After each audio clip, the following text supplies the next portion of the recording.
Ekologicheskiy stikerlar haqida video qilamiz. Mana bu informatsiya chiqqandan keyin internetga ko'pchilik bizani heyterimiz kommentariy va telefonda gapirishni boshladi. Endi eski inomarkani kim oladi? Ekologicheskiy standartga to'g'ri kelmaydi bo'la deydi. Birinchidan, yaxshilab informatsiya bilinglar, keyin gapiringlar. Ikkinchidan, bir xil inomarkalar yili eski bo'lsa ham yangi chiqqan o'zimizda avtomobillarda yevro ancha baland bo'ladi. O'zi 3 xil standartimiz bor. Yashil stiker, sariq stiker va qizil.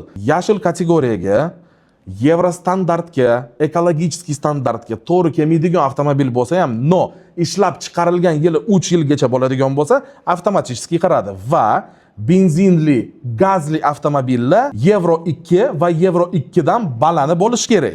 Dizelli standart bo'yicha yevro 4 dan va yevro 4 dan balani bo'lishi kerak. A также, естественно, gibrid va elektromobil avtomatik shu kategoriyaga kiradi. Sariq kategoriyaga esa benzinoviy va gazli avtomobil yevro 0 va yevro 1 bo'lishi kerak. Dizelli dvigatel esa yevro 3 bo'lishlari kerak.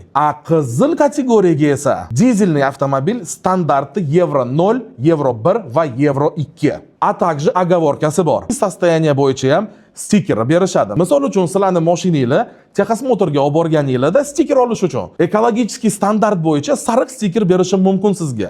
Sizlar qachondir ofitsialniy qilib motor alishtirgansizlar, qayta jihoz qilib, bu motor o'ylab qaraganda texnik xarakteristika bo'yicha yashil stikerga to'g'ri kelayotganini bilasizlar. Sizlarda возможность bor, GAI xodimiga aytib, meni mashinamni datchik bilan o'lchaylar. Agar meni mashinam yashil stikerga to'g'ri keladigan ugлекислый выбросlar bo'lsa, yashilini ham olvorasizlar. Bu yangi informatsiya stikerimiz bo'yicha og'irlashtirish kerak emas. Hamma narsa juda ham oson. Faqat buni o'qish kerak, yaxshilab buni tushunish kerak. Qo'rqmanglar, inomarkani yili eskisini ham, yili yangisini ham sotvoramiz. Bizning inomarkamiz ekologicheskiy standartga hammasi to'g'ri keladigani. Hurmat bilan Dubay avtosaloni jamoasi.